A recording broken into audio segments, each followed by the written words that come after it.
안녕하세요. 오늘은 최저임금에 관해서 말하는 멍청한 좌파들의 5가지 유형에 관해서 한번 알아보도록 하겠습니다.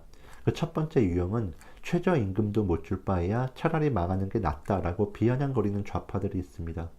이들이 굉장히 내로남불인 것은 자영업자들에게는 경쟁력이 없으면 망해도 싸다라고 자유경제 시스템을 그렇게 들이밀면서 정작 자신들이 만약에 사업주로부터 해고를 당한다면은 나는 다른 직원들에 비해서 경쟁력이 너무 없었어. 그래서 해고를 당한 거야. 라고 납득하는 분들은 아마 한 명도 없으실 겁니다.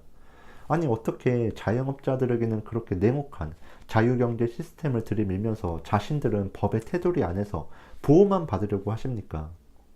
두 번째 멍청한 좌파들의 유형은 현재 우리나라가 자영업자가 너무 많기 때문에 이 기회에 좀 조정이 돼야 한다라고 말하는 사람들이 있습니다.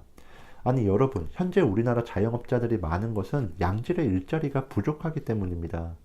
다시 말해서 기업들을 살려서 일자리를 많이 창출을 해야 되는데 현재의 경제 정책은 어떻습니까?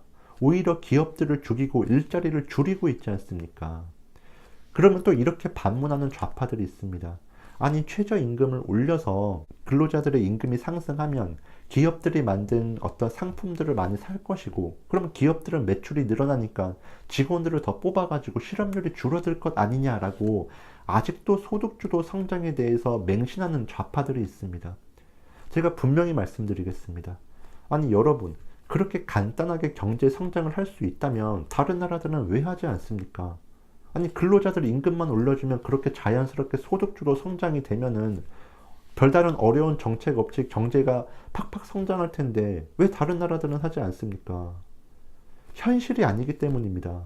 최저임금을 올려서 근로자들의 임금이 상승하고 기업들의 상품을 많이 사는 게 아니라 최저임금을 무리하게 올리다 보니 오히려 일자리가 줄어버리는 것입니다. 아니 소득이 성장하려면 최저임금이 오른 그 효과를 봐야 되는데 일자리 자체가 사라져버리는데 무슨 혜택입니까? 물론 일부는 그 늘어난 그 올라간 그 최저임금에 대한 그 혜택을 보는 그런 집단도 있습니다. 하지만 다른 쪽에서 더 많은 사람들이 거기에 관해서 피해를 보게 되고 앞으로 이 피해를 보게 되는 사람들이 더욱 늘어날 것이라는 것입니다. 세 번째 멍청한 좌파들의 유형은 왜 건물주에 가서 임대료 깎아달라는 말은 못하고 최저임금 갖고 난리냐라고 반문하는 좌파들이 있습니다. 아니 여러분, 임대료가 어떤 법으로 정해져 있습니까?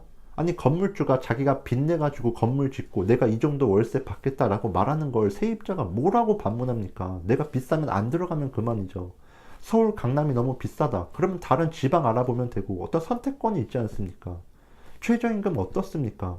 서울 강남에서 일하는 그 직원이든 그 시골이든 모두 똑같이 법으로 정해져 있지 않습니까? 어떻게 비교 대상이 됩니까?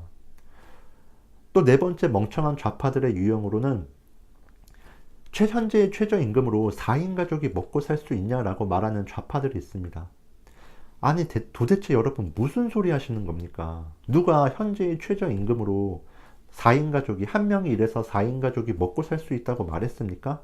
물론 가장 혼자서 일을 하고 그 가장 혼자 일한 돈으로 나머지 가족들이 여유롭게 살 수 있으면 좋겠죠. 교육도 시키고 어떤 문화적인 혜택도 보고.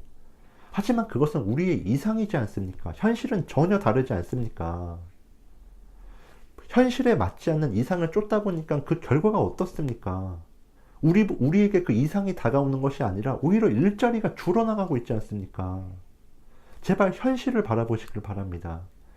마지막 5번째로 멍청한 좌파들의 유형으로는 내가 사업가지만 최저임금도 못 줄 정도로 경영하다니 얼마나 한심하게 경영했길래 그렇게 되냐라고 말하는 그런 좌파들이 있습니다.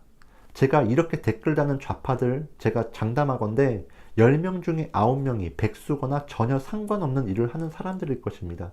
제 주변에 장사하시는 분들, 사업하시는 분들, 당신같이 말하는 사람 단 한 명도 보지 못했습니다. 여러분, 현재 정권이 경제 정책을 피는 그런 정책들은 겉으로 보기엔 서민들, 약자들을 위한 것으로 보입니다. 하지만 그 경제 정책은 결국 표심을 얻기 위한 것이고 시간이 흘러서 얼마 몇 년 지나지 않아서 결국 그 피해는 서민과 약자들이 다 떠안게 될 것입니다. 경제가 어려워져도 부자들은 뭐 해외로 이민 가든 뭐 하든 살아남을 수 있어요. 베네수엘라 보세요. 결국 서민들, 약자들이 그렇게 죽어나가는 것입니다. 여러분 제발 현실을 직시하시고 깨어나시길 바랍니다. 오늘 방송은 이만 마치도록 하겠습니다.